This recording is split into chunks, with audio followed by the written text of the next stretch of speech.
Magaceebe ayaan ku bilaabaynaa casharkeena 67 ee barashada afka Turkiga.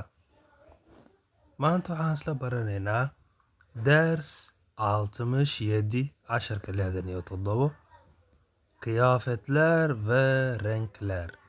Kıyafetler dharka ve iyo renkler midabadoodii ama midabada ay leeyihiin. Kıyafetler dharka ve iyo renkler midabadooda. Bu gömlek çok güzel. Şaatigani aad buu u qurux badan yahay. Bu gömlek shaatigan çok güzel. Aad buu u qurux badan yahay. Bu gömlek çok güzel. Shaatigani aad buu u qurux badan yahay. Mavi rengi seviyorum.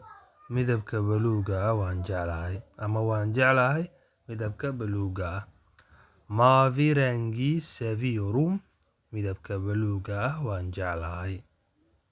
Mavi rengi seviyorum. Waan jeclahay midabka buluuga. Bu pantolon bana uygun. Sarwaalkani wuu igu habboon yahay ama jinkayga waa. Bu pantolon bana uygun. Sarwaalkani wuu igu habboon yahay. Bu pantolon bana uygun.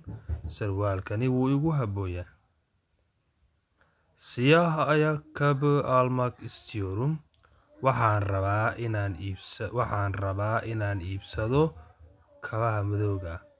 Siyah ayakkabı kabaha madowga almak istiyorum. Waxaan rabaa inaan iibsado. Siyah ayakkabı almak istiyorum. Waxaan rabaa inaan iibsado kabaha madow. Elbisem beyaz renkte. Midabka dharkayga waa caddaan. Elbisem beyaz renkte. Midabka dharkayga waa caddaan. Elbisem beyaz renkte. Midabka dharkayga waa caddaan. Mahadsanidin, tashakkur ederim. Waxaan rajaynaa inaad ka faa'iidaysateen. Waxaan idin leeyahay soo dhawaada.